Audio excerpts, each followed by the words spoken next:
than you can have at the Yakima Valley Sundome. What happened in Yakima does it get better? Does it get better than going to the Sundome?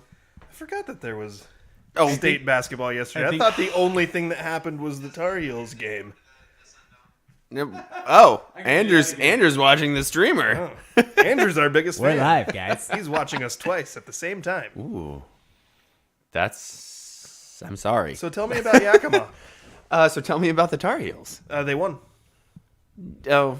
Well, that's not exactly how I can... No, please, everyone be quiet. What did you just say? It's unacceptable. That's what a tool. The artist formerly known as Coach K, now known as Coach L. Talking to his fans after his last game at Cameron Indoor Stadium, in which he lost by 13 points to the unranked North Carolina Tar Heels. Oh, unranked. And he went out there, and when he was supposed to be having this great ceremony, he went out and stole the mic at middle court just to tell his fans, no, you be quiet. Tonight was not okay. Don't you cheer. How dare you cheer? Wait, no, cheer.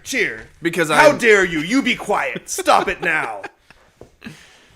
Apparently those tickets were like $5,000 too. Are you kidding me? Oh, some of them were more. So Well, I was looking. yeah, The last post I saw was showing that the cheapest tickets were $5,000 and the most expensive tickets were almost $30,000. Yeah, that's crazy. People were gotta camping. Gotta love those amateur sports. Yeah. So amateur. Oh. Let's get it going with the 2-minute drill. Let's go, huddle up. Gotta hurry. Hey, 2-minute situation, 44 seconds, hand the ball to the ref. Gonna do it right. 3 jet Buckeye, don't worry. The 2-minute drill starts now. NFL analyst Mike Florio said on the Dan Patrick Show last week that Tom Brady will be the starter for, get this, the San Francisco 49ers in Week 1 of the 2022 NFL season. Daniel, what do you think the chances are of that happening? Wait, didn't he retire? Yeah. I've been in Yakima all week. What happened? He hasn't officially retired. Was he? Are you serious? Well, he announced his retirement. He hasn't put the paperwork in. Oh, okay. But technically, But he's not under contract. He's a free No, agent the too? Buccaneers own the rights to him. So how... The Buccaneers would have to release him from his contract or trade him. Is he? I don't think the chances are good. Don't think they are. But good for you, Mike. Okay. LeBron James dropped 56 points for the Los Angeles Lakers in a comeback win over the Golden State Warriors on Saturday.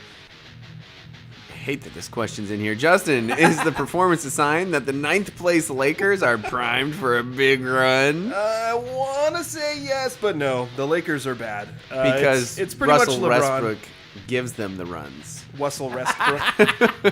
He gives them the runs. Yeah, LeBron has actually been pretty amazing this year, and the Lakers are still bad. Yeah. And they're not getting better. They're mostly actually getting worse. I mean, I've cried enough this week already, man. I'm indifferent about that. Like, You're indifferent I don't the Mariners finally No, being good, no. and yet About another you time. crying. about you crying. I don't want you to cry, but if it happens, it's okay. Oh, okay. I'm kind of riding a weird emotional tightrope of like this weird high and low, and yet if you keep throwing this at me every week, then I'm just gonna fall into depression. Because there should be spring training baseball right now, which is the time of hope. I'm just being snatched. Okay. Next question, Justin.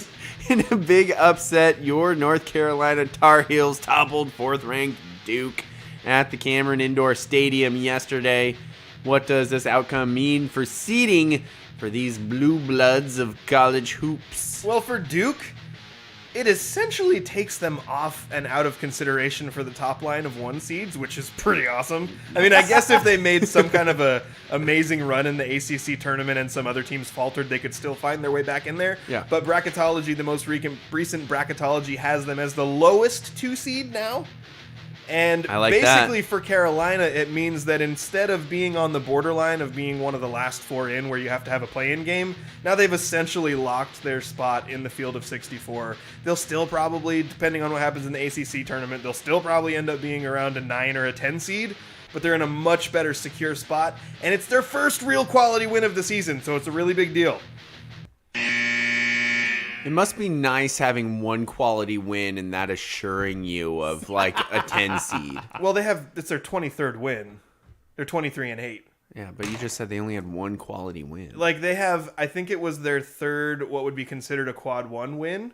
But the two other teams that they beat that are in or around quad one are kind of at the end range of it, like 38, 39, something like that. Okay. So, and also when they've played good teams this year, like really good teams, they have generally been like annihilated, like losing by 20 points in all of them, including the last time they played Duke.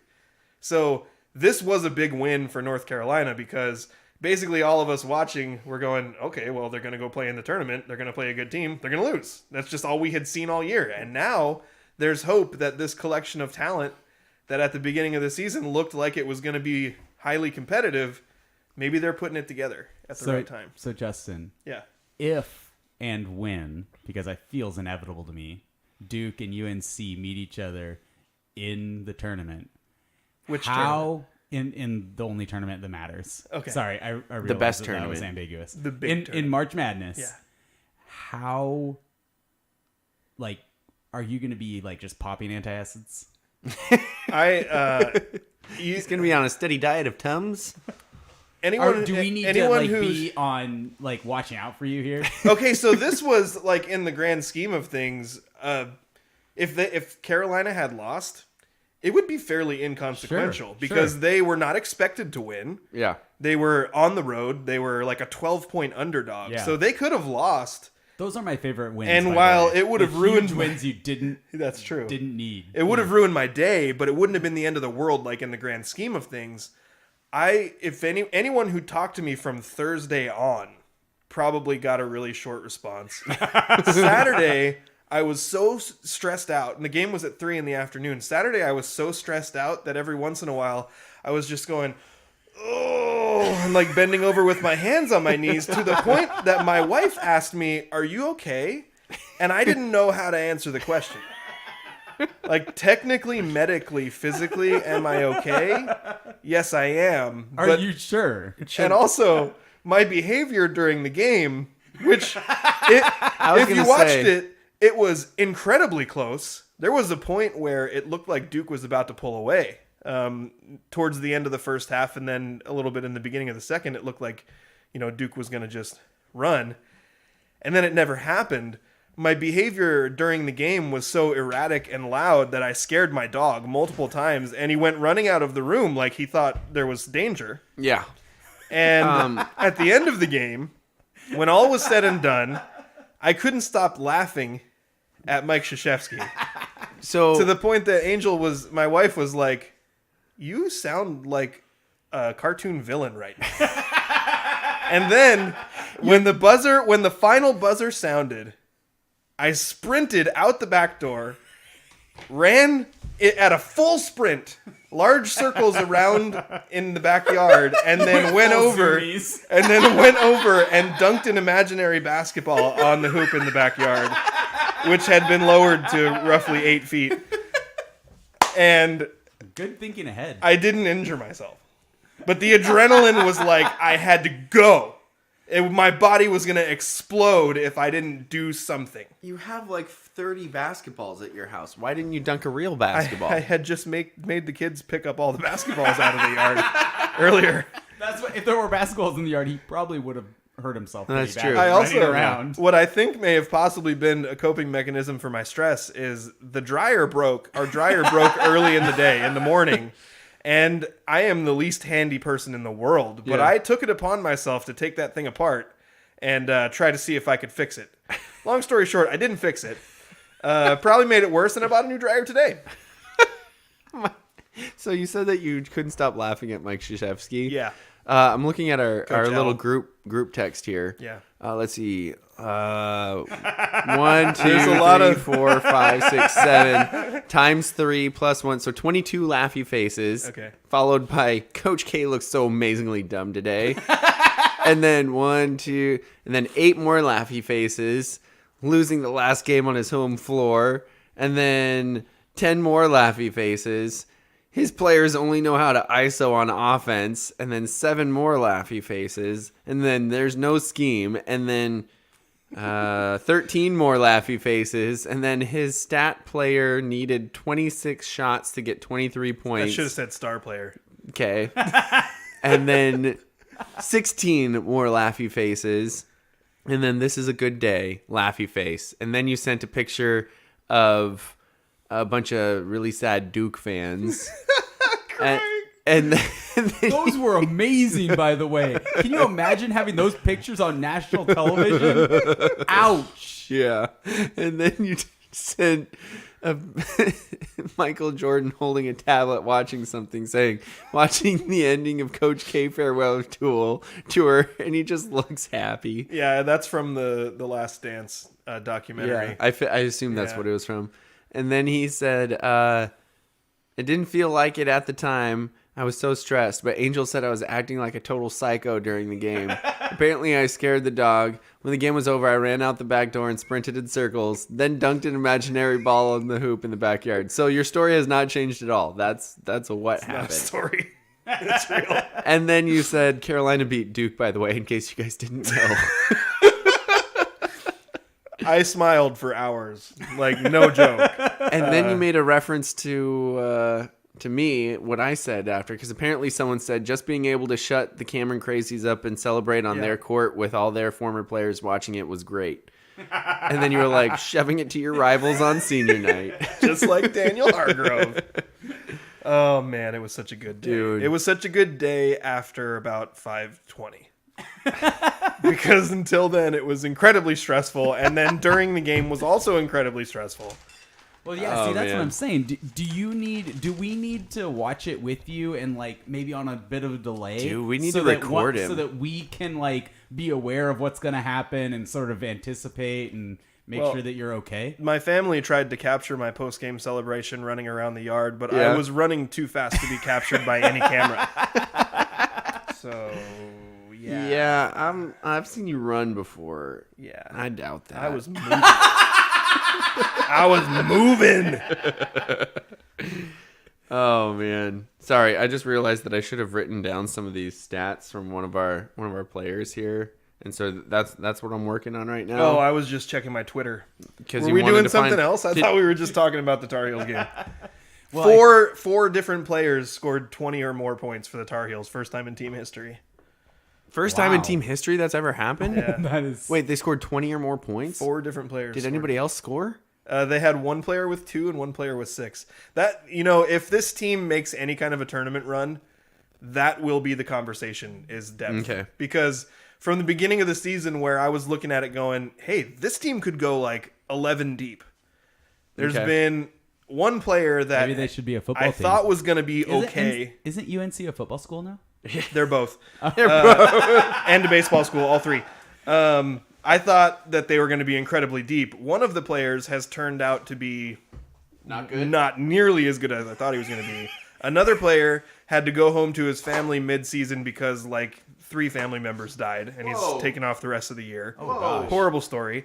And then another one of their main rotational players has been ruled ineligible for mysterious reasons that most people think are academic.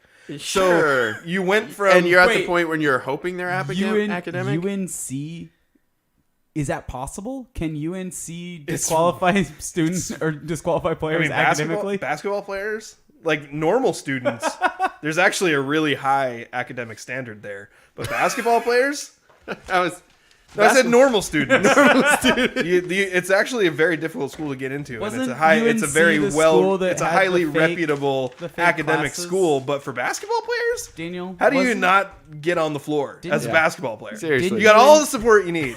And I'm going to keep talking over Andrew until he drops this thing. 'Cause it's over. It's ancient history. Your wife says she's not sure we want to watch with you because you scared the dog. But that's it wouldn't be for fun, Angel. My dog is I'm a sissy. concerned for Justin. You're worried about his health. I'm worried about his health. Well, you were at the game, right? When we all watched the Gonzaga UNC title game? Yeah. And Right. that was Yes. that was an interesting game because because Justin's scared so much more than us. I don't have a And good... yet I started caring a lot more and more Yeah. throughout the game, and yet Justin was like 100 times what I was feeling. Because I like Gonzaga in the tournament, but I'm not really like that invested in Gonzaga. Now last year when Oregon State was making their run, people were borderline unbearable to be around for me because and then I was doing weird things like going on family walks with people and watching on my phone, and like they would be going off and having fun, and The I'd weird be like thing there is throwing up going on a across the family walk, by the way. I just want to be clear. Yeah, well, it's with your family. Yeah, I wasn't there, was I? Wait, you got invited on a walk with Andrew's family. Where was my invitation? I thought it was like everybody goes on a walk with Andrew's family except Andrew. He's married to my sister, Justin. I know. So he is. Oh, he is? He is part of the family. Yeah. I didn't know that. She takes good pictures, by the way. He gets invited to all sorts of family. Do we things. have anything that we need to talk about? I mean, I guess we're Let's still talk in the about 2 minute Courtney's drill. pictures for a minute. Dude, okay, so I'm like uber duper. Yeah. I'm super duper Pooper scooper. is pooper what you were scooper. looking for. I'm extremely proud like husband right now, but it's not just because she's my wife. Like some of the pictures she took were amazing. The ones you were posting looked great. Like, Yeah. They looked really good. So basically what happened was we got her a camera, like all of Andrew's family and we got her a camera for Christmas. And then she's been learning about it, learning more of the settings and trying to dive into different things about like taking pictures of flowers or birds or nature and stuff like that. And then on our way to the tournament, she goes, we should text Justin and ask him about some settings. And so you gave her like a few settings to start with. After answering the question incorrectly the first time. But also I helped. yes, you did. Actually, your response is what made me realize I answered the question. Yes. So, That's yeah. What I figured. But also we needed that information too. Like that was also helpful information, but it just didn't answer the specific question that we had. Mm-hmm. And so with that starting point, she then shot a basketball game for the first time. And some of the pictures she took were amazing. When I looked at the pictures that Courtney took from the first game, I was like, if you had gone to a sports photographer and said, I've got a starter camera set. Mm-hmm. I mean, you can buy thousands of dollars worth of equipment and lenses that makes taking sports pictures way easier. Yeah. But like anybody who has done sports photography, if you told them I took a starter camera and I went to my very first game ever with no face-to-face instruction and just a very minimal amount of guidance about what I was going to do. Yeah. And you came away with those pictures, everyone would be like, I hate that person.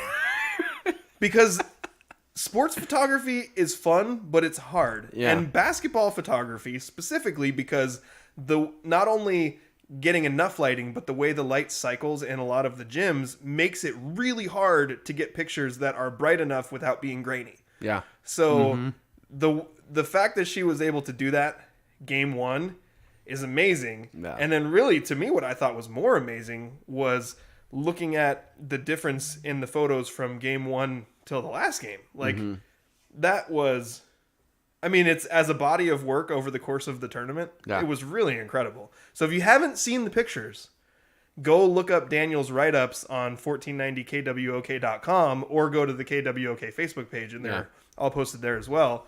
And I think I actually shared them all from the Scrimmage's Facebook page as well. Oh, thank you. All the photos that are in that were taken by Courtney. Yeah. And they're incredible. They're pretty sweet. She has a great eye for it. I was shocked. Like, I was like, maybe we can get like one, going into it. Because I know I don't know how hard it is, but you have told me that it's really hard. And so I was like, first time. Oh, and let's throw in the fact that she's got a baby strapped to her chest the whole time. I mean, you've been talking about that a lot, but basically, It's really Anchor taking the my pictures, isn't belly it? weighs more than a baby, and it's strapped to the front of me every day. So, I mean, come on. Does your belly move without you expecting it? It depends on if I've eaten something that gives me gas. Yeah. So anyway, I'm super duper proud. Like, oh my gosh. Taco Bell in the afternoon. It was crazy. Moving belly in the evening. Yeah. That TMI. you did that to yourself. So yeah, I was super great. We're so grateful that that you helped out that much and that she was able to just take it and run with it. Because yeah, we spent, I don't know, somewhere like I got a used camera and she had 2 different lenses. She had like a 70 and a 30, and she ended up using the 70 more often so she could get closer up shots on some things. And It's a really tough balance with those zoom lenses, though. yeah, well, and then she ran over to take pictures of the team all posed with the trophy afterwards, and she was too close. And so we actually had to put 2 pictures together after that. But yeah, Good job, Courtney. I never thought that I would be able to like cover sports with my family. And then not only did Courtney and I do some of that before Anchor, but then we were like, all right, now we have a kid. I guess we're not going to be able to do that anymore. And then she gets this camera, and I just kind of had this crazy idea of like, hey, what if we see if you can get a media credential and take pictures? And then we go and we cover this tournament together, and it was just like we worked our tails off doing it because we're also keeping track of Anchor, who needs to go get fed like at halftime and then have his diaper changed. And it's just like we're trying to cram all this together and do write-ups. And then I had no idea how long it took to sift through the pictures afterwards. Like, you know, hundreds of pictures, like at least 100 plus 200, 300 pictures. And then we have to go find the good ones and then pick out the good ones. And then I have to write up the story and get those in there too. And I was just like, So you're saying she was only taking 300-ish? I think the first day she took probably around 400 pictures in the first game. And then the second game, Anchor got really upset, and so she missed part of the second and third quarters, and so she took a little bit less that time. And then, as you mentioned, this last game, the percentage of pictures that I wanted to keep that she was like, because she's way more picky than I am, and I'm like, let's just put all the pictures in there because I love these, and the parents are going to love them, and the kids are going to love them. And she's like, no, let's trim it down. But there are so many that we didn't post that I wanted to. So it's just like, That's awesome. I'm excited about it. It's really cool. Yeah. So, yeah. And it all started from her using your camera at Andrew's wedding. She had Andrew's secret wedding. Yeah, she had like no interest. Well, not no interest, but she had very little interest in it. And then she used your camera to take pictures at Andrew's secret wedding, and then went, Daniel, I want a camera. Well, do you know what? I mean, I don't want to like, continuously extend this segment longer than it needs to, but that time she used my camera to and the reason she did that was because I was officiating the wedding, so I couldn't do both. And then I was like, one of the most difficult things for me to get a feel for in photography was framing. And I think it's because like I'm not a very artistic or creative person, so like I'm a lot more technical. Okay. And when she just like I edited her photos, and I was like, holy crap, this is like this is the first time she's really taken photos with a professional camera. Yep. And her framing and her eye for like getting the picture, getting depth, texture, the right kind of background setting, like all that stuff was really impressive. And I think I probably told you guys that at the time. Yeah. But I just remember pulling up those photos and being like, oh my gosh, you would never believe that this was just hey, here, take my camera and take some pictures of Andrew's secret wedding. Exactly. Andrew's secret wedding. All those pictures are up there. That's very nice. On the wall right there. Very beautiful. Yes, we should move on. Do you have... I love love. I love lamb. Are you just saying things that you see? I love water bottle. I love lamp. I love lamp. Do we have a stump, Daniel? Do we have Stump Daniel? Yeah, and it is time for my favorite part of the show. Up on a silver platter where the points are made up and the rules don't matter. Time for Stump Daniel. Oh, I went for the bass that time. I'm basically Shere Khan from the Jungle Book. That is a I've good never movie. thought that about you. The old cartoon one? You never thought I was a tiger? No. The old cartoon one? Is that what you're going with? There's a song in Jungle I don't Book know. where Shere Khan sings like a super low he's like, note. Yeah. Yeah. My favorite part of that movie is, I don't know. What do you want to do? I don't know. What do you want to do? Oh, don't start that again. Sorry. The Vultures. Those vultures. Daniel. Kevin Durant. Yes, I've heard of him. He reached 25,000 career points on Sunday. That's a lot. Who are the only two other active players with 25,000 career points, and which of them reached that threshold faster than Durant? Faster is in like Less games. Games? Yeah. Not years. Games. So two active players besides Kevin Durant have 25,000 career points. LeBron James. LeBron James is correct. He is one of them. Would you guess he is the one who LeBron. reached it faster than Durant? Yes. That is correct as well. You 2 for 2. Okay. So there's one other player who has 25,000 career points. One other active player. active player. And he reached the threshold slower than Durant did. So, gosh, it's weird how old those players are getting. Like Durant and LeBron.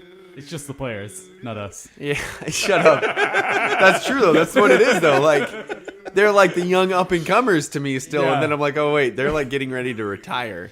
They're studying like career marks. Oh. That's a tough one. Like, I feel like LeBron was the easy answer. This guy did it slower, so you would assume that he's older than LeBron. Oh, boy. I'm just going to go with someone who scores a lot of points. Okay. I'm not even sure if he's older. I know he's in the same age range as Durant, but that's only because they played with each other.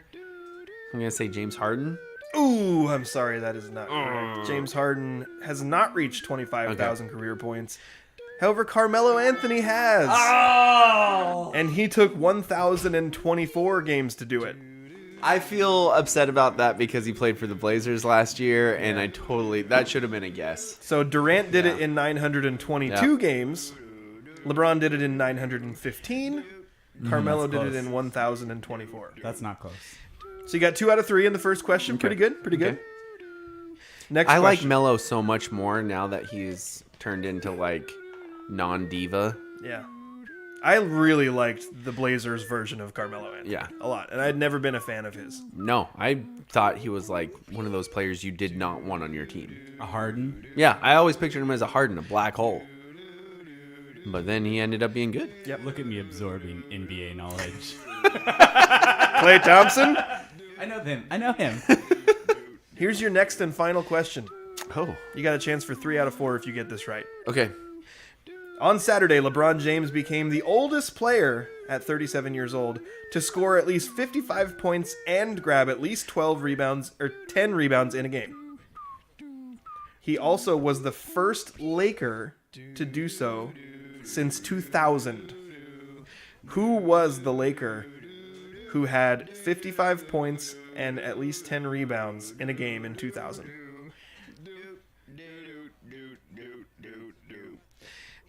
I feel like this is a trick question. Is it? I know the name of a Laker. Well, the problem LeBron is, James? the problem No, is, not is that. I know. Klay Thompson's dad played for the Lakers. Really? Yeah.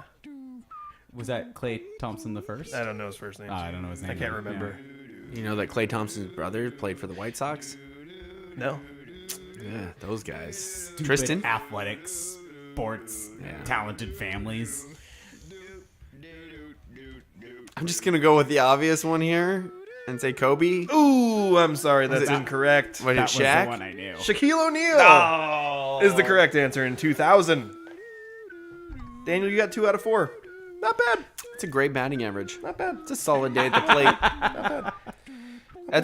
That's better than what I usually do from the free throw line. That will conclude this edition of Stump Daniel, brought to you by the Law Office of Jeffrey A. Domashevitz. I didn't put this in the show sheet, but do you guys want to do poll results? Yes, Yeah. I do want to do poll results, especially because did you ask people what they wanted from our show? No, I'm going to do... Okay, well, this is something to keep your eye out for. Okay. Fans. Fans. Do we have anybody watching, Andrew? Is there anybody watching? Angel was talking to us earlier. Okay. Okay. So There here's are something to keep 3 your eye out viewers for. right now. I shouldn't we- say things like that on this. I feel like that's probably not good streaming. Yeah. Let's just cut this part out. Okay. The three of us have that's the way been that works. discussing some ways to make our show more consumable, accessible, and we've been just talking about some structural things that we want to know what the people who consume our stuff. What do you like it when we do? What would you prefer if we did differently? We've talked about chopping up the podcast into multiple sections, maybe putting out some more bite-sized segments so that if you want to listen to something we do or watch a video we do, it's not all 2 hours long. We're going to put out a survey that will be coming out hopefully this week, and it's going to have some questions about how you most like to consume our content. So please keep your eye out for it, and if you can take a few minutes, spare a few minutes to help us out, that would be great. But for now, let's do some poll results. Sweet. This is the Twitter polls based on last week's show. This one's based on something that I said. Is hope the worst possible thing you can have as a Mariners fan? I don't like that. Well, Daniel, 86% of our listeners said yes. Hope is the worst possible thing you can have as a Mariners fan. This next one is based on another thing I said. How many people answered in that one? 6,429. So we have a solid base for that. My dad, by the way, says, I'm watching. Can't believe you didn't get Mellow. Thanks, Dad. Thanks, Dad. Will the Mariners only let you down? Which is another thing I said. Dude! You guys were pining for a baseball season so the Mariners could be good. And I said the Mariners will only let you down. Well, you will be happy to know our audience cannot make up their minds because 53% of people said no, the Mariners will not only let you down. There we go. They have hope. They may know that it's the worst thing they can have, but they still have it. Yes. Here's another thing I said about the Mariners.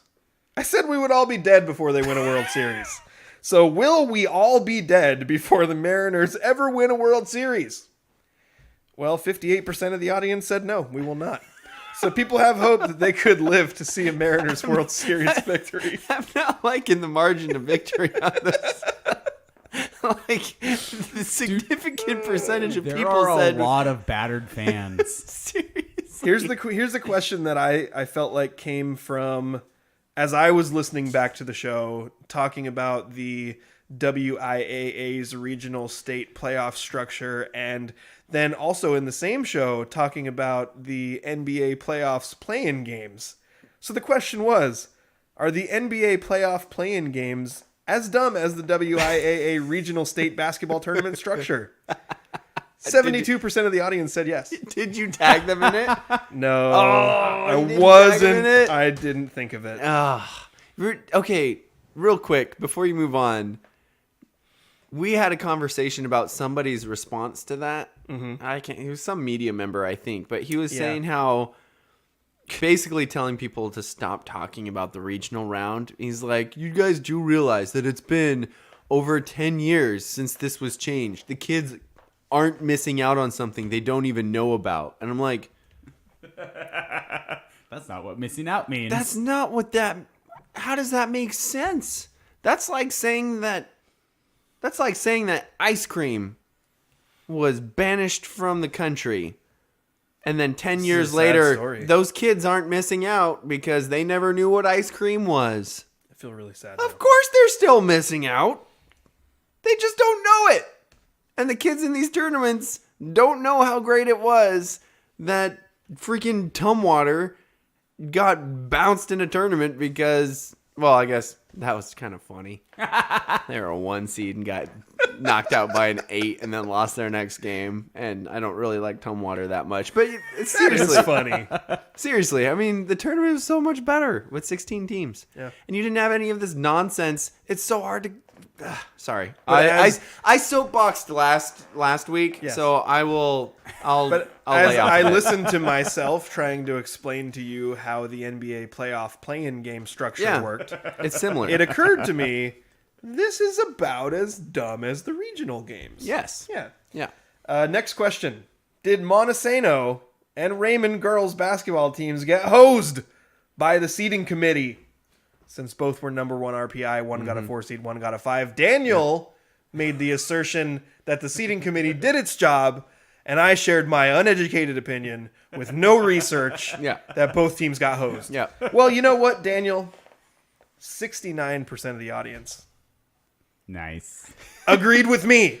They got hosed by the seating committee. That's science. You can't argue with that. Next question. The tournament said otherwise, but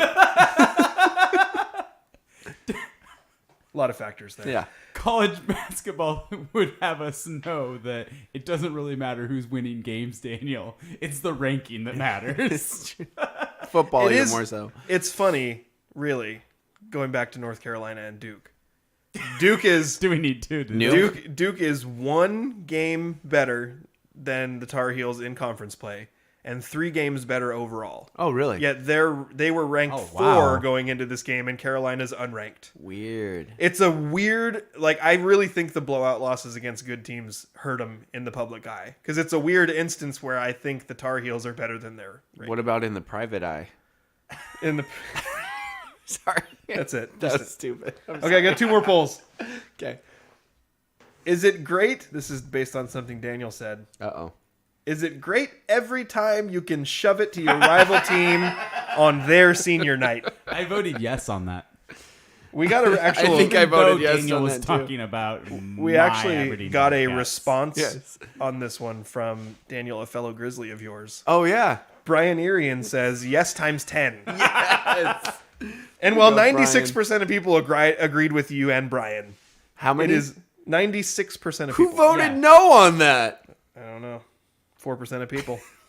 Weird. Some old guy who's super just stuck in the mud. Well, I don't like people having fun with sports. Final Back question. in my day, we just got in fights. Would it affect your mood all morning if you bought a Twix and it was short one stick? Well, 75% of the audience said yes, it would affect their mood all morning. Yes. Thanks a lot, Twix. Did you tag them in that, too? I did, and they again did not respond. They don't even care that I got shorted a stick. Oh. Andrew's new little floof just went. I got the poop in short end yard. of the Twix. I just looked out the window just in time to watch the new puppy go poop. Oh, you have been blessed. Well, we got some local sports to talk. We're going to name an athlete of the week, and we are also going to certify our second official certified bucket getter. Ooh. A local athlete will be receiving a bucket getter certification from the Scrimmage after this commercial break. Do you have a legal situation and need someone on your side? Let the law office of Jeffrey A. Damashevitz be your advocate. If you've been the victim of medical malpractice, suffered a personal injury, or need representation with real estate law, small business law, or estate planning, let Jeff Damashevitz put his 29 years of experience to work for you. Call Jeff Damashevitz today at 360-612-3991 or visit damashevitzlaw.com. That's DAMASIEWICZLAW.com. Thank you again to our sponsors, the Law Office of Jeffrey A. Damashevitz and Ole Penn Real Estate, the sponsor of our Ole Penn Real Estate Athlete of the Week. As before we get to the Athlete of the Week, though, we have a very special certification that only one other person has ever been certified. Should I play true. a drum roll? Yes. Love it. The second certified bucket getter, officially certified by the Scrimmage, will be accompanying her Raymond counterpart. Kyra Gardner, you are officially a certified bucket getter. Yes. Joining Trey Seidel as the only other officially certified bucket getter by the Scrimmage. We have now done 2 of these. It is an elite space to be in. And apparently being in Raymond is a good start. I mean, really, I wanted to do like a little recap of Kyra's career. Yes. Because I sent a message to the athletic director in Raymond, and I was like, hey, what can you provide me for career stats for Kyra? And he sent me a bunch of stuff. Nice. And he also pointed me to the Max Preps page, which is, if anybody's interested in looking at Kyra's career stats on Max Preps, they're all there. And he said they should be accurate. Couple things stood out to me before we get to points per game and all that stuff. And for those of you who don't know, Kyra broke the Raymond girls program school record for points. What are the odds that both records are broken in the same year? Because the say boys' record and the girls' record for career points both got broken this year. Yeah. And you add into the fact that they both had COVID-shortened seasons last year. They were both long-standing records too. Yeah. And I'm blanking a little bit on how long both of them were, but I want to say the Raymond one was since the early 90s. They're both Raymond. No, I'm sorry. That Kyra's record that she broke, I think, was from the early 90s. Yeah. Kyra's record was either 90 or 91, Yeah. and then Trey's was like 80s or 70s. They were both long-standing records that have been broken by these certified bucket getters. Yes. A couple things stood out to me right away because as a bucket getter certification, I'm nervous often a lot that these players are going to be put in a box where it's like all you do is get buckets. Yeah. I would like everyone to know that in Kyra's career, in 83 games, she had 42 double-doubles. Career. Yeah. So I'm saying freshman on. That's over half of her games were a double-double. Good math. Yes. And 8 triple-doubles. That's almost 10% of her games. Good math. What percent is it exactly? I'm going to say 9.8. That's not right. Nope. Okay. So when I'm looking at it, I want to make sure that as we give her, and I will give an official certification, I will create a certificate and send it out on social media so she'll know. Yeah. Trey's still waiting for his hard copy, by the way. Yeah, we're going to do that. Okay. We're going to do that. But for now, I want to run through some of Kyra's stat totals. So 83 games, 1,906 points. And 6? Yes. 6 points? So over the course of her career, that's 23 points a game. Jeez. And if you look at her senior season specifically, 26.7 points per game. Jeez. This certified bucket getter averaging nearly 27 points a game in her senior season, while also dishing out a buttload of assists and grabbing rebounds and steals. Yes. I think of all of these, the number that struck me the hardest when I saw it, because 8.5 rebounds per game over her career, 4 assists per game over her career, 2 blocks per game over her career, 7 steals per game. That's stupid. Over the course of her career. That's just stupid. What? Per game! 7 steals in a game is amazing. Yes. 7 steals per game sounds like their statistician is a liar. You can't even do that in a video game. You just spamming the steal button. Yeah. I mean, You can't do it. You can't. and just the season that Kyra had this year in 24 games played, as I already mentioned, averaging 26.7 points per game, averaging 53% on 2-point field goals. Her overall field goal percentage was 45%. Jeez. She had 227 rebounds, which it doesn't show the per game, but quick math tells me that's almost 10. It's 9 point something Jeez. rebounds per game, 4.8 assists per game, and 67 steals. So 7 steals per game was not only her career average, it was also her season average for this year. And this year in her senior year, also averaging 2.4 blocks per game.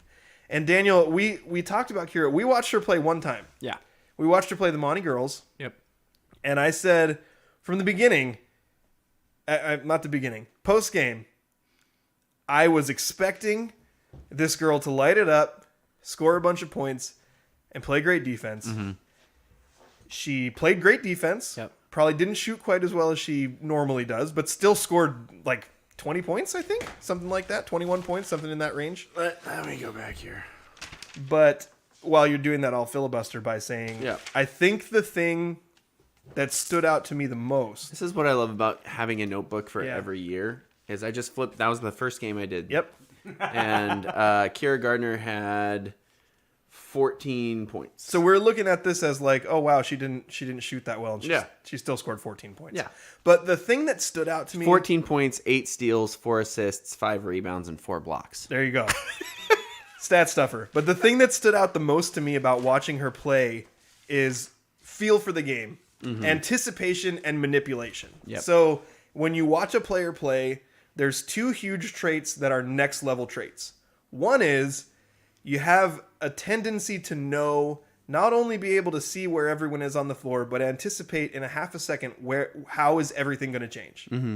And number two, the ability to manipulate how things change on the floor with your movements. And in doing so, she created so many opportunities for teammates and made so many great plays and so many great passes on offense just by understanding anticipation, manipulation.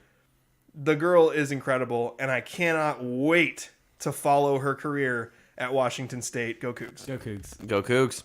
Absolutely. And with that, my dad just texted me 9.63%. So I'm assuming Thank you, Dad. I'm assuming that's what I said 9.82, so 9.63% is the actual answer to what I said. Or is that Justin's? Or was that how many rebounds per game? Yeah. Oh, No, no, percent. he Never- put a yeah. percent on it. So along with that, not only is Kyra Gardner our second recipient of the bucket getter certification, but she is also our Ole Pen Athlete of the Week, as she averaged 23 points per game. Now I have to go double check that, but I believe That's a lot of points. at the state tournament, I believe she averaged 23 points per game. It might have been 20 points. I'm sorry, Kyra. I had this pulled up, and then I lost it. And the Raymond girls team finished with a trophy. They finished in sixth place. They finished in sixth place, and that, as I mentioned before, the 2B girls tournament was ridiculous. Ellensburg won the 2A state title in girls basketball. There was multiple teams in that 2B tournament that either beat Ellensburg or played them tough. And yet Ellensburg won the 2A state title and had like a 6'6" girl on the team. So to say the least, the 2B tournament was just ridiculous. So yeah, Kyra Gardner finished her career with 20 points in the last game against LeConner. She also... she finished her scoring career and her 4 games in Spokane with a 23-point average in 4 state playoff games over at the top of the highest level of competition over there in Spokane. So just an absolute ridiculous performance. So that's 92 points over 4 games. I mean, just absolutely dominated. So Kyra is our Ole Pen Real Estate Athlete of the Week. She is also our second recipient of the bucket getter certification. And As a side note, this was the Raymond girls' first state trophy in 31 years. And also, I don't know what this, like the all-tourney teams, if they do official all-tourney teams, or if this was just Matt Evans doing his own all-tourney teams. they do official all-tournament teams and all-state teams, and I haven't seen the 1A ones yet. So but if you find them, let me know. So in 2B girls, the all-tourney first team, Kyra Gardner was on it. So she made all-tourney first team. Well-deserved. And also, she was named player of the tournament for girls, which, as a team that finished in 6th, is pretty amazing. Yeah, that shows you the type of player that she is. I mean, because like I said, that tournament was absolutely stacked with good teams. I am seeing that and again, this is from Matt Evans, and he does rankings, so I'm assuming this is the official and he's reporting it. There's a chance that it might be something he's doing on his own. Okay. But I'm seeing Libby Stump as the player of the tournament for girls. That for 1A? Yeah, for 1A. That makes sense. I mean, they were the state championship team, and she's the best player on the Linden... I can't even say the full name. Use the nickname. She's the best player on that team from up north, that private school. She's the best player on the team that won the state championship. She had an excellent game against Montesano as well, where she had 21 points. So yeah, she was pretty. She would be in the runnings for our bucket getter certification. As I go to Matt Evans's Twitter page, I'm seeing 1A girls all-tourney first team doesn't have any Montesano players on it, but the second team has Paige Leisherness on it. And that makes sense. I just did some quick math, and Paige ended up with 39 points in 3 games. She averaged 13 points a game. So, Well, she did was- anyone show as much absolutely. heart as she did? Yeah, her whole team. Well, that's a good segue. That's a great into segue. talking about this girls' team that you covered for the last week. I'm going to try not to get emotional because I cried enough last night after the game ended. Maybe you're all cried out. Maybe. Yeah, I'm getting emotional, not gonna lie. It was a similar situation, Andrew. Ian texted me as he was listening to it, and he was like, hold it together. And then he was like, you didn't hold it together. I cried, and then, I cried again because I remembered it was our board op Trace's last game, board opping a game. So then I cried some more. Trace is the best. Yeah, Trace is the best. So, yeah, so this is a Monte girls basketball team where overcoming adversity is an understatement for them. I mean, this is a team that didn't get to have much of a playoffs last year when they probably would have made a really deep playoff run as well. Probably would have trophied at state last year with Paige's older sister Zoe, especially if McKinley would have been healthy at that time too. But McKinley's battled through injuries her whole career. I believe she broke her wrist her freshman year. She had a back injury her sophomore year. And this year, warming up before the league title game, blows out her knee. And everybody's thinking, well, that's it. You can't. I mean, they're still a good team. They'll probably still get through districts. Who knows about regionals? Who knows about state? And then, I mean, perseverance doesn't begin to describe what McKinley decided to do, which was to wrap that knee up best she could and go out there and help her team out. Because, as Coach Mark Mansfield described to me after one of the games, is these kids just love being together. They genuinely enjoy playing with each other, being around each other, spending time with each other, and she wanted to go. And so she did. She wrapped it up as best she could. She puts up 21 points and 15 rebounds against Zilla in the regional game, which is just stupid because Paige was in foul trouble, so they're like, they needed McKinley. And then they go over to state, and this is a team that it was, on our drive here, I mentioned I'm not a Monte guy. I went with Colin Cowherd. I'm like, I'm a Hoquiam guy, not a Monte guy. But this team was the type of team that if you don't fall in love with this team, something's wrong with you. Like, they are tough. They are resilient. They fight in every game. Top to bottom, the subs come in at the end of a game where they're down 20 against Linden Christian, and they're fighting like crazy. Like, everybody, top to bottom, fights like crazy. And so they come into the tournament with McKinley on 1.5 legs, and they're taking care of Freeman. They're beating them by like 14, and then Paige comes down on a foot, rolls it. You've seen it 100 times in basketball on the ground, and you're thinking, oh, tournament's over for Paige. They're going to try and scrap together as best they can against Linden Christian in the next game, the 1 seed. Linden Christian. And Francis would like you to refer to it as the Vander Yacht Secondary School. that we'll go with Vander Yacht Secondary School. That's a great one. I ran into Francis the other day, and You ran into him. Yeah, I said I was. That sorry. wasn't nice. I ran into him the other day, and he said something. He noticed that we always say Vander Yacht. when we're talking. Vander Yacht. I said that we didn't make that up. That was the name of an actual player on their roster. Yes. One of the years that we covered them at regionals. Yes. Vander Yacht. Vander Yacht. I don't think he pronounced it like that. Vander Yacht. He looked like he spent the weekend on his family's Vander Yacht. His hair was blowing in the breeze. Yeah, so, whoops, I keep bumping this. So I wasn't allowed to have the wheelie chair after last week, and now I have chair with armrests that I keep bumping the table, so I'm sorry. It's a work in progress. But yeah, so in that first You just game, really breezed over that whole our producer took the wheelie chair away from you this Yes. week thing. yeah.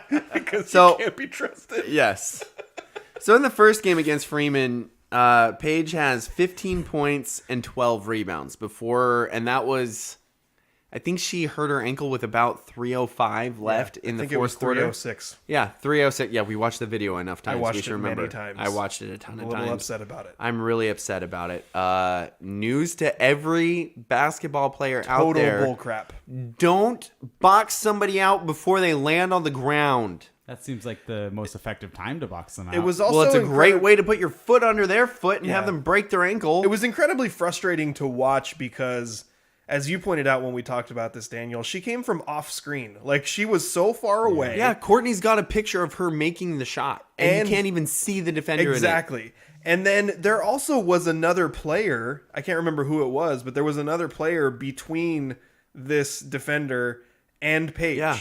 That she probably should have boxed out. Yeah. But instead, and I'm not trying to accuse her of having malicious intent, but I am accusing her of being incredibly reckless. Yes. And sliding her foot and almost her whole body underneath the shooter while she's hanging in the air. Exactly. And anybody who's played any amount of basketball watched that and went, "What are you doing?" Yes. We're on separate teams. This is a community of people who like to play basketball, and you don't do that to another basketball player. I would say it's the number one rule of basketball. Yeah. When someone's in the air, you don't take their legs out. You don't. Mm-hmm. No matter what. When somebody's that's a good way to get yourself punched. Yeah. And I think so many people from Monte didn't even recognize that had happened. Like, I talked to Paige after the last game, and she was like, I showed her the picture actually, and I was like, "Hey, this picture is like 3 seconds before," and she's like, "Are you serious? Who did I land on?" I watched the replay. And I was like, "Well, you see this hand Yeah. on the corner of the screen? Yeah. That person came under you." Yes. And she just kind of shook her head, and I she watched the couldn't say replay anything. 20 times. Yeah. The video that I posted in our message group, I think, had 3 skipbacks in it. Yeah. Because I couldn't stop watching it skipping back. I was so irritated. Anyway, And- we can move on now. Anyway, thankfully, it wasn't.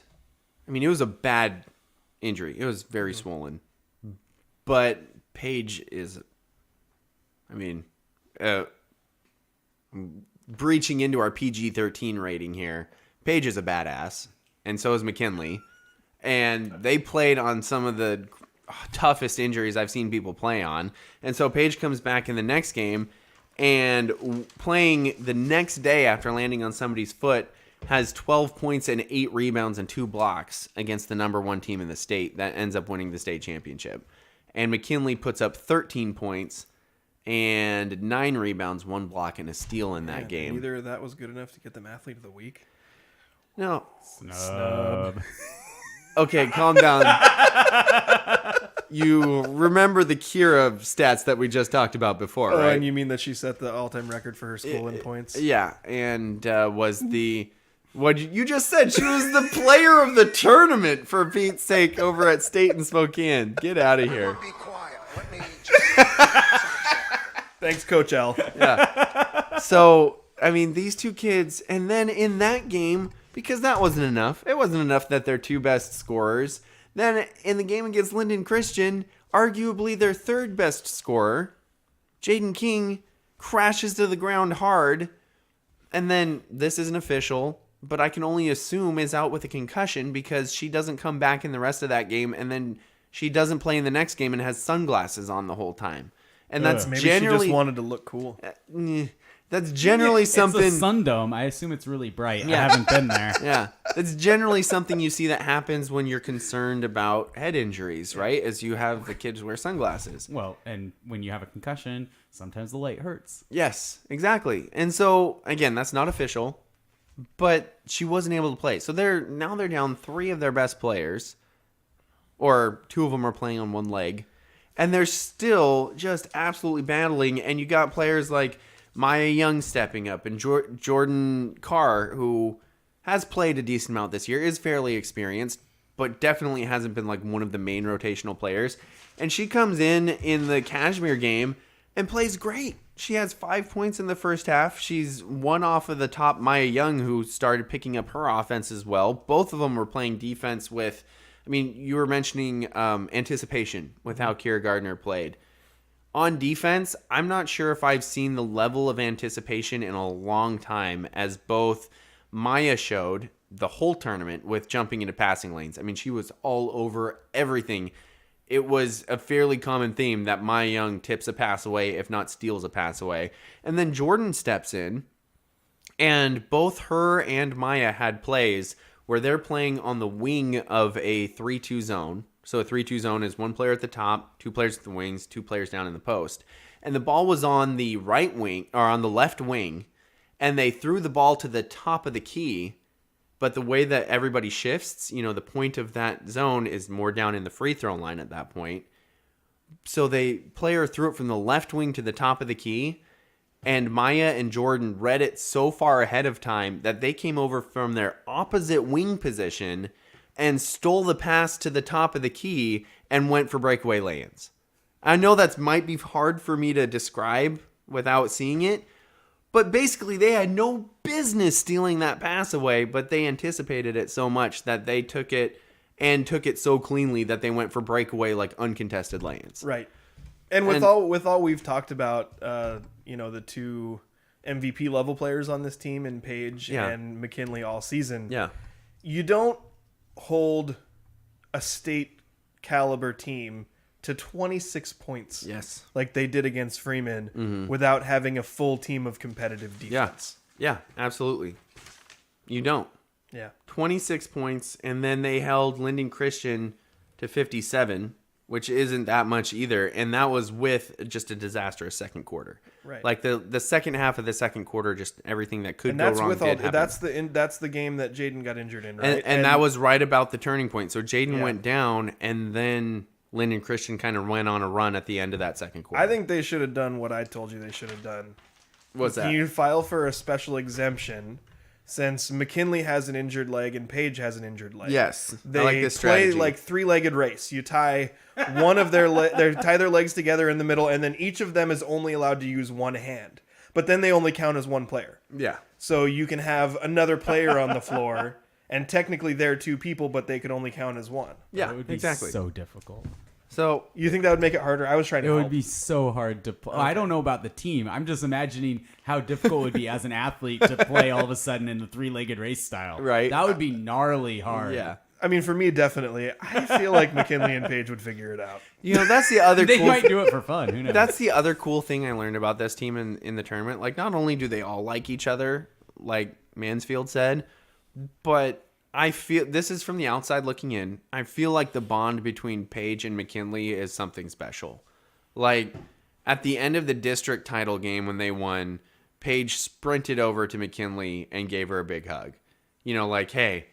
Interviewed Maya after Maya It was Young. Olivia. Olivia actually. Yeah. Young. She was the only other senior. Gotcha. And, what did she say about Paige, right? She said, we follow Paige's leadership. Mm-hmm. Paige is an incredible leader. Yep. And she's the one who drives what we do. Yep. I'm paraphrasing, but that Yeah. was kind of what I got from that was she can be hurt. She can foul out at the end of a game. Mm-hmm.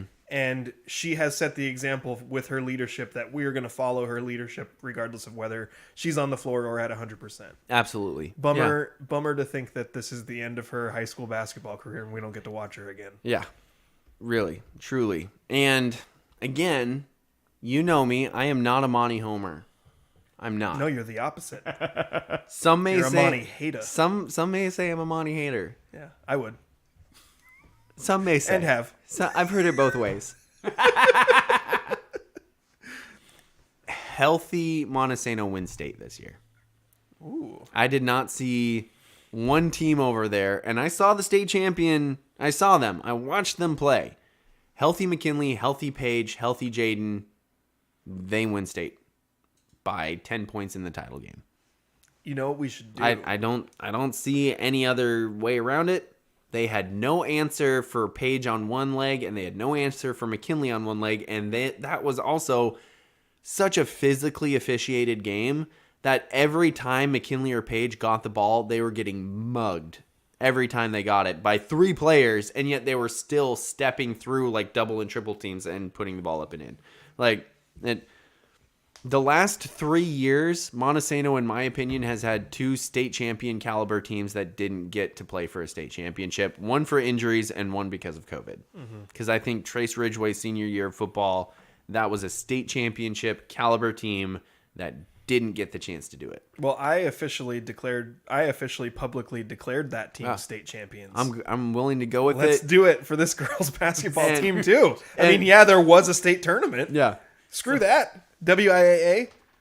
Well, you know what? UCF just announced themselves championship. I just don't like Linden Christian. Freaking Yeah. Linden Christian boys and girls won the state titles this year. The boys and girls from Linden Christian won the state titles this year. Recruiting violation. And Francis, really quick, right before you say what Francis says, Linden's public school boys also won the state title this year in 2A. boo. Recruiting violation. Freaking Linden, man. HGH. I was laughing because Francis initially sent a Academic message scandal. saying that Justin was very gentle when he ran into him, Oh, good. and then retracted it. It now says message retracted. So anyway, I don't know. I feel like that recap. I feel like any recap of what this Montesano girls team can't. I just don't feel like it can do it justice. Go look at the pictures. There's some great pictures of there. I'll get the recordings of the games. You can listen to me cry.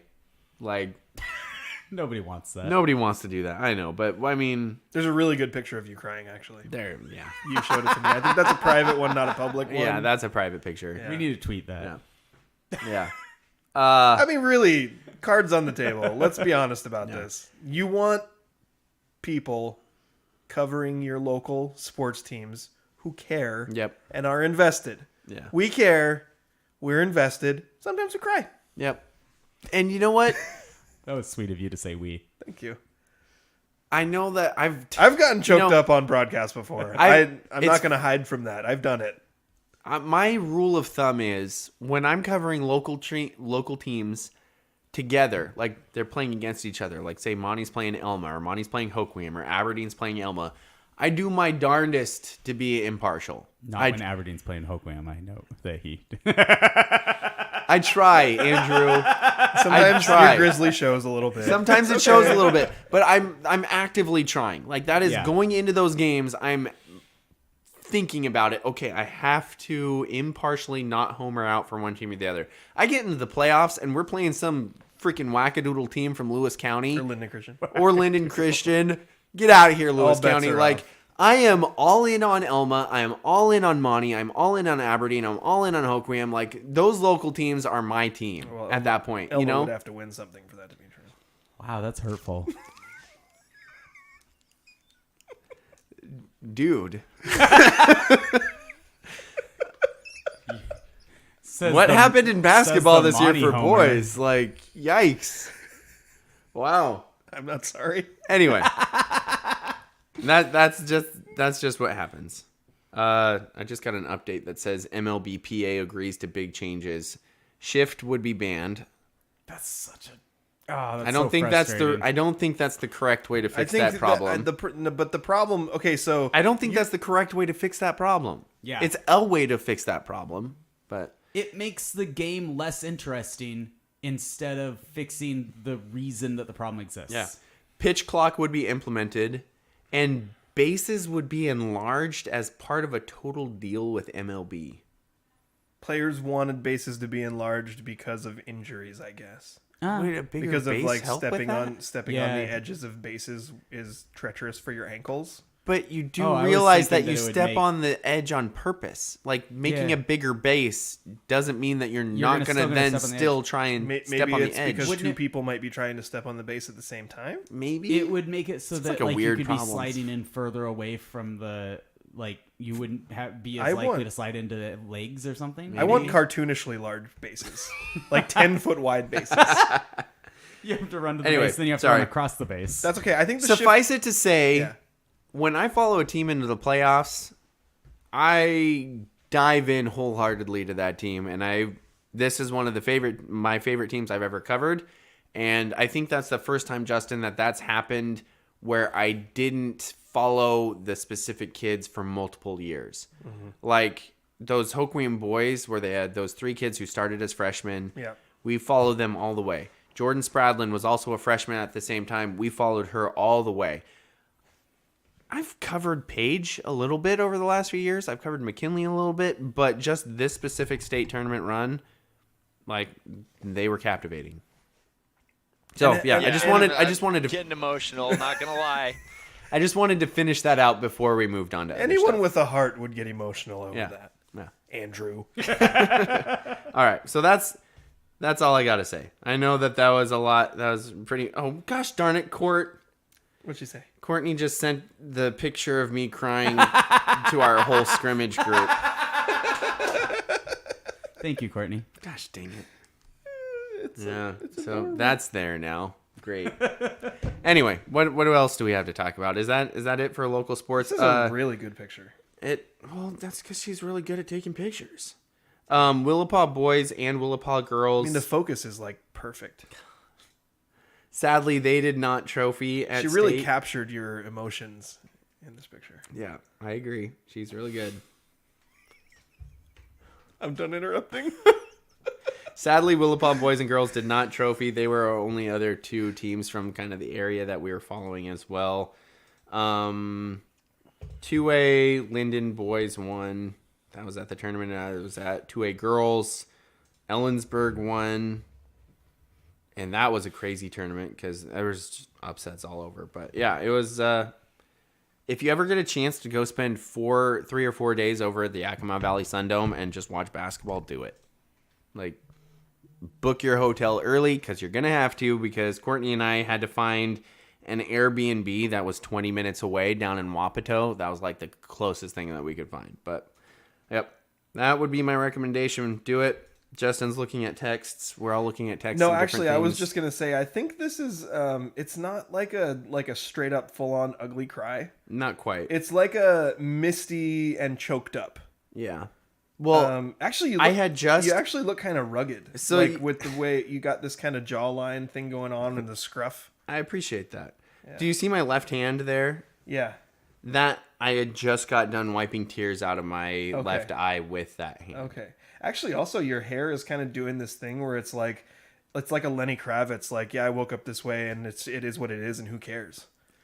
Okay, can we stop overanalyzing this picture of me crying after And the actually, money game? you know what? Like the angle of your arm. Andrew, Okay, look dude, at- seriously. Look how muscular his arm looks in this picture. I've seen better. I'm gonna say that we have like 3 pictures of Jaden Page and Michaela Stanfield that their arms look way more muscular than that picture of me right there, and I can show them to you. So, all right, what's you know what we need? We need a commercial break. That's what we need. We need a commercial break right now. At Olipen Real Estate, we have solidified our foundation on 4 core values. First, we continuously focus on growing our knowledge in the market and in our practices to bring the highest level of competency to our clients. Second, we provide a high level of integrity, compassion, and kindness in every aspect of our business. Third, we put the human element above business through humor, enthusiasm, and patience. And last but not least, we proactively respond to the needs of our clients. Our mission is to create a personal real estate experience, one person and one home at a time. With Olipen, it's personal. Welcome back to the Scrimmage. I'm Justin Domashevitz. Daniel Hargrove needed a commercial break, and our trusty producer Andrew Gross is also here with us. We just got done recapping Montesano girls' state run, in which they finished in 5th place. Probably could have been better if not for some injuries, but an incredibly gutty performance by those girls to finish as well as they did. We also officially certified Kyra Gardner as a bucket getter and named her Olipen Real Estate Athlete of the Week. I forgot to say that was their first state trophy in program history. First state trophy for Montesano in program Yes. history, and first state trophy for Raymond. Since 1991? Yeah, something Trophy like that. top 5. Top 10. Trophies vary. Oh, okay. Because when there were 16 teams, it was the top 8. Oh, wow. Okay. Now that there's only 8 teams in the real tournament, Yep. it's top 6. So it's harder now Yeah. that they finally got Yes. their first one. That's cool. Yes. I don't know what it mean, was like in the 90s. That's the opposite that we've seen in pro sports, where it's like easier and easier to get into the playoffs, and you're like, Sure. nah, they made the playoffs. Exactly. Yay. Yeah. That's cool. Yep. Because, I mean, Justin and I will argue about this. Not argue against each other, but argue with other people and say that had it been the old system, or probably even this system, Jordan Spradlin's team probably would have had a trophy as well. Probably 2 of them. Yeah. Yeah. Because I think the Megan Choate year, that team would have won a trophy. Yep. And then also Jordan's senior year, when all of the players around her really rose to that level, and then Josie Toira became one of the best 3-point shooters in the state. I think that team would have also won a trophy. Yeah. Yeah. Absolutely. So, but this year is the first year they actually did. Yeah. And it should have been better. Because apparently nothing's ever good enough for us. All right, what do we got for mailbag questions? Do we have anything new? I've got a mailbag question from Francis. He just asked, what is the rugged, ripped Monte Homer / hater going to look like if the MLB cancels the season? Fingers crossed. I don't know what he's crossing. He wants them to cancel the season? No, he wants to know what your emotional state is going to be. Because rugged and ripped are 2 words that I just used to describe you. And I wouldn't use either of those to describe. I'm know not what's ripped. funny, though? When I take my shirt off, I have got like the dad bod stomach so bad. Did that feel like a shower of compliments, what I just did? No. But yet, those words usually would. But they did not feel like it. When you listen back to it, it's going to sound like I was just sitting here complimenting you and praising you. That's not what it felt like at the time. Yeah. So, rugged and ripped, Monte Homer hater. Yeah, apparently that's who I am. So how are you going to be? What's your emotional state going to be if the MLB season is canceled completely? I might actually cry. Because I've been waiting for this Mariners season for a long time. The season where they actually like, hey, we need to rebuild. We have a lot of just massive flaws in our organization, and we're not going to try and put a stopgap situation together. We're going to take the long, hard, needed, proven road of rebuilding our entire farm system. We're going to grow up young stars. We're going to get this done. Take the long road, do it well. And now we're actually going to spend money and supplement that process. And it feels like this is the year. And of course, is this year the year, or is next year the year? This year's the year where because we haven't seen Julio Rodriguez yet, and he's the #1 prospect in the. This is the year system. though where they spend. Francis is hoping for it to be canceled. He says, "Cancel it. Haven't watched in years." He hasn't watched baseball. Not since Mariano Rivera. Has he not watched since Mariano retired? Not since the most overrated player in Major League Baseball history and the history of all sports retired. His self-righteous retirement tour, just like Coach K is doing with Duke. You 3 clowns sobbed over Seager leaving the M's. Who? Never saw an at bat. Ooh, he jacked insensitive. Talking about you, Daniel. Jacked insensitive. I don't think I cried over Seager. I was I the put one the who picture was of Daniel crying up on the stream. I think I was the Why? one who was more upset over Seager. I Why thought would it you- added context. I didn't cry like physically. I'm not happy with Andrew. I'm also not. He says yes. Mariano Rivera Was the last game he retired. watched? He's That was it. out. He's just done. Mo retired. I'm out. Is that Mo or I don't know. Mo, yeah, Okay. Mo retired. I'm out. Okay. But Well, there were some Seager at bats in there after Mariano Rivera, or before Mariano retired, right? I thought so. It's so hard to remember when Mariano Rivera retired because he was so irrelevant. Just a closer, just a closer. Is that, you know what Francis did to me the other day? What do you do? When we were talking after I ran into him softly. He said, So this wasn't at work? no. Okay. He said that Edgar Martinez was incredibly overrated, and I was filled with rage. Yes. And I was like, wait a minute. Is this what you feel like every time we say Mariano Rivera is the most overrated player in history of all sports? And he said yes. Okay. And I said, good, I'm glad I got to make you feel that way, jerk. Do we have any more live questions from any of our massive amount of live viewers? Francis says, I watched his Anybody last game besides at Safeco. Francis? Couldn't tell you an M who was on the field that Is there day. anybody besides Francis? Well, there's that I question would from Sean. I would even take somebody from Lyndon Christian at this point. Track down Never Vander mind. Yacht. Never mind, I wouldn't. Track down Vander Yacht. I would be like, oh, we have a question from this Lyndon Christian fan. They can't even spell links right. Go away.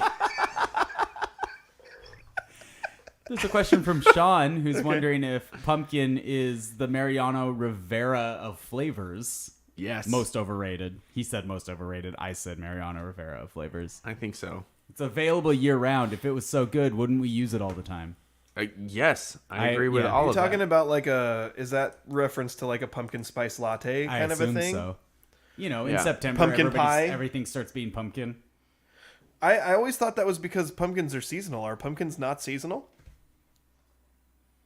I legitimately don't know the answer to that. I mean, Pumpkins are technically, yes. Yeah, but I mean, they everything- they get have ripe seasons. in a season, but so does most every other thing that we have. Okay. And So- the flavor is not seasonal. The flavor is just a syrup that you buy at the store. I'll say this. Two things. One is I love pumpkin pie. And it's one of my favorite pies, but I don't think it would be one of my favorite pies if I ate it all the time. I'm not Mel Kiper Jr. wanting to have a pie every day. That's weird.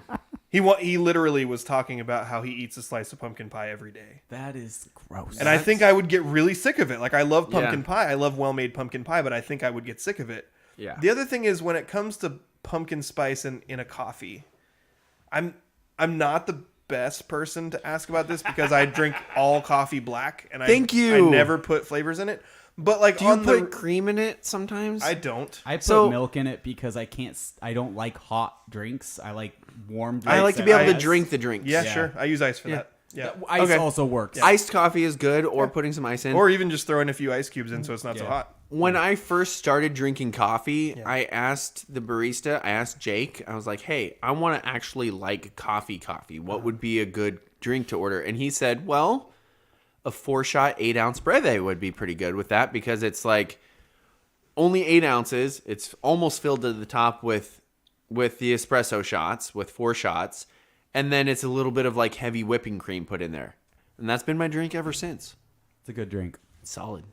But it does have What cream is- in it. But other than that, Yeah. I respect the black coffee Well, people. so the non-cream thing started with the fact that I'm a little lactose intolerant. And there's a lot of You should be alternative more milks. tolerant, Justin. I can have a little bit and it's fine.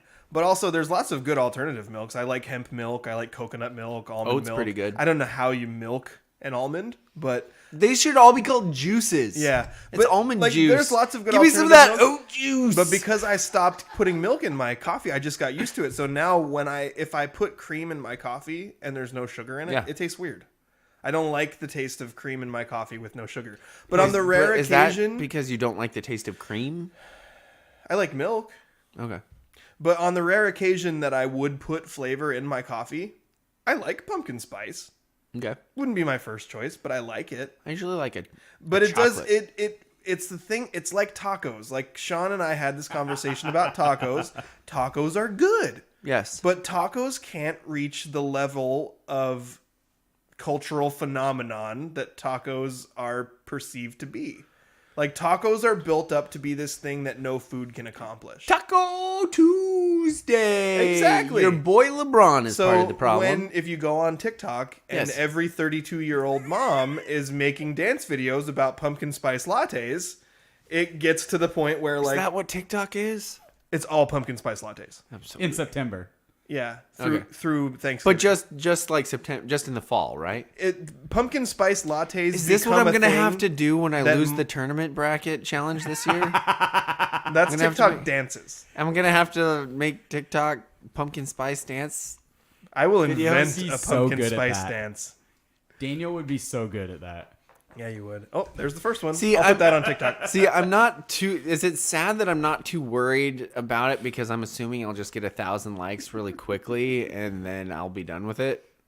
So the way, it's not a terrible thought because every once in a while, like if your video hits the For You page, like hits a bunch of people's For You page, Yeah. and people read it, they'll think, "Oh, that's funny," and they'll like it. Yeah, I'll just need But to talk to Jason. realistically, it's not that easy to get a lot of likes on your TikToks. That's true. I need to talk to Jason because his video of him sliding down the slip and slide has like popped up on random like compilation videos. I think he was that I on the watch. news. Yeah, like it's crazy. Yeah. Like real news. That's what they're reporting on now. What happens on yeah. TikTok. Is it real? Real news. It's like- I was listening to our show Was it last week That when was we a did bad the show where you said I didn't watch the John Boy breakdown, I watched Real News. I was so disappointed. And I was like, I was so disappointed in myself when I listened back to that, especially because when I watch John Boy stuff, I'm like, this guy does such a better job of actually breaking this stuff down than quote unquote Real News does. Right. So at the time when I said it, I didn't really think that much of it. And then when I listened back to it, I was like, oh, that wasn't right. That didn't sound good at all. Especially because as we were talking about Real News, like I'm listening to when I want to make sure that I get all the major national sports headlines, I listen to Around the Horn and PTI and I don't listen to First Take anymore, but I used to. Yeah. Not because I think all these people's opinions are right. Okay. But because I want to make sure that I know about the headlines. Okay. And there was the Phil Mickelson story. You were looking at AP headlines. I was listening to ESPN. Yeah. And we got two very different coverages on the exact same story. Vastly different. Yeah. Yeah. So I think I'm going to back off on that whole, Real News thing. Well, for also, John Boy was the one who almost broke the whole Astros trash can thing. He's great. His stuff is so good. He's really good. Have you guys been watching I his just hate that blitzball he's tournament? I haven't. I've been watching it. He's doing a blitzball tournament since there's no baseball. They rented a warehouse somewhere in Jersey, I think, and they're just playing blitzball with 2-person teams for $10,000. What is blitzball? It's like that I'm wiffle ball that ready to- moves a ton, that curves a lot. I'm ready to start playing blitzball. Like, screw softball. Let's play blitzball. Dude, I'm down. I'll blow my elbow out more trying to throw janky pitches. I'll do Thought it. of swinging a wiffle ball bat makes my back hurt. Hey, remember that wiffle ball tournament we played in? Yeah. That I got super upset about? Yes. Yeah. Let's do that like over and over You mean again. the one that I told myself I'm not going to ever end up on the ground for any reason, and then I slid like 12 times? Oh, I was diving all over the place. Yeah. And I slid into first base once to avoid a collision, and then I was like, why did I do that? I should have just smashed into that idiot. But you were too I was nice. way bigger than him. Okay, another question. So we had some questions here from your wife, and we needed your input because we don't know Rugrats. Oh. Who's So- your favorite Rugrat? I don't know. Is there a Tommy? Tommy Pickles. That would be like... I'd say that would be like the standard answer, because he was like... Is he the main character? Charismatic leader of the baby group. Okay. Chucky is a sneaky answer. He was the scaredy cat of the bunch. Did he have glasses? Yeah, glasses Chucky. and red hair. Yep. Yeah, I'm remembering that now. Who's your favorite Rugrat? I mean, it's probably Tommy. Okay. He's pretty dope. Didn't they have an older sister named Angelica who was like the worst? That was Tommy's cousin. Okay, cousin. Yeah, Tommy's cousin, and she was a total brat. The worst. Yeah, the worst. And then there was the twins, which was Phil and Lil. Sneaky good picks if you go with one of those. Like that was good characters. That was a good Sneaky dynamic good. there. Phil's pretty cool. Okay. I mean, Stu Pickles is a toy inventor by trade. But is he a Rugrat or is he just on the show No, Rugrat? he's just on the show. Yeah, you're right. He's you're the right. dad It'd have to be Rugrat, one of the right? babies. It'd Dad have to be Rat. one. I'd go with Tommy. Okay. We answered this, but it was only because we're fairly biased. Who would win in a fight, Reptar or Trogdor? Andrew and I both said Trogdor hands down. He's We the don't- Burninator, and I don't know who Reptar is. Yes. Reptar's basically like the Rugrats version of Godzilla. Oh, so he's like taking down like massive cities. Yeah. Does he burninate things? Does he burn? He doesn't breathe fire, no. So, And I think Trogdor could fly also, and Reptar could not oh yeah, that's fly. right. Well, I don't know if But I think- He has wings. He has wings. I think Trogdor's a lot smaller than what you're describing Right. Reptar to be, though. Yeah, I think so too. But does Reptar have a big, muscly human arm sticking out of his I back? give the edge to Trogdor. I'd give the edge to Trogdor, and I think number one, since he has at least one wing, we can assume that he can fly. Number two, he has a muscly arm coming out of his back, so we know he's swole. Number three, I mean, he doesn't just burninates breathe peasants. fire; he burninates, which I think is like a next level of Yes. breathing fire. Yeah. And Reptar, I can only assume that my dad has turned off the podcast at this point. I view Reptar as like cuddly Godzilla. Okay. Like he was a bad guy, but I think in one of they did like this thing where it was Reptar on ice and there was a Reptar musical. And I think Reptar fell in love with a person, like King Kong carried the lady up to the top of the... All right, not unheard of in monster movies. Yeah, and that would never happen for Trogdor. No, he'd burn an animal. No, I'd give it to Trogdor. Okay, he's got like Paige Leisherness rage that he plays with that I think would carry him through the battle against Reptar. Dude, in the last game, Paige straight up.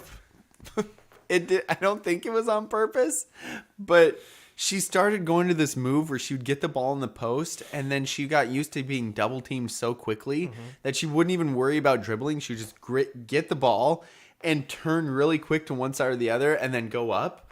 But the other team started noticing it quick enough so that they would get there in time, and she would just turn around and like knock over a girl with the ball in her hands. Just like poof. Yeah. And she got called for a couple of charges. I mean, if we're being completely honest about Can it. you charge if you just are turning? Yeah, That because seems like an exploitation. If the defensive player is in position. if you're in position to take it, the other person has to be in control of their body. Too close. I Yeah. feel. No, Andrew, it's a charge. What I used to do in high school, and I stopped doing it after a bit because officials stopped calling it, even though it's supposed to be technically a It went charge. around. Yeah, I would sit at the ball would be like down towards the free throw line, and I would realize this big oaf coming up behind me had no idea that I was there, and so I would just stop, turn around, take a charge at like half court. It wouldn't be part of the play at all. It's technically a charge. Got you. But officials started going, "Hey, stop doing that. That's stupid." There's And a I was thing in like, basketball called all right. the cylinder. So it's basically a I thought circular that's thing. not above the hoop. There's I thought it was above the hoop. It's a circular thing that like encompasses your body, so you can keep the ball inside the cylinder. But if you go outside of the cylinder with reception. your elbows or your arms or whatever, and the defender makes contact on you, it can be a foul on you, not on them. Oh, okay. I didn't. Is that in like all basketball? Yeah. Do they also use the same terminology, the cylinder, for like goaltending purposes? Yeah. It's a different cylinder. Why so many cylinders? There's also a third cylinder. No, I made that up. Francis is calling us out for doing the pumpkin flavor. He says that we did that on the show in the last 2 weeks. I think Did we? Daniel and I may have done that without Justin. That's probably solid. We haven't done a He great also job of says keeping track of Justin these. looks like lactose intolerance. My wife says that Whiskey Wednesday is better than Taco Tuesday, and Francis agrees. You look like lactose.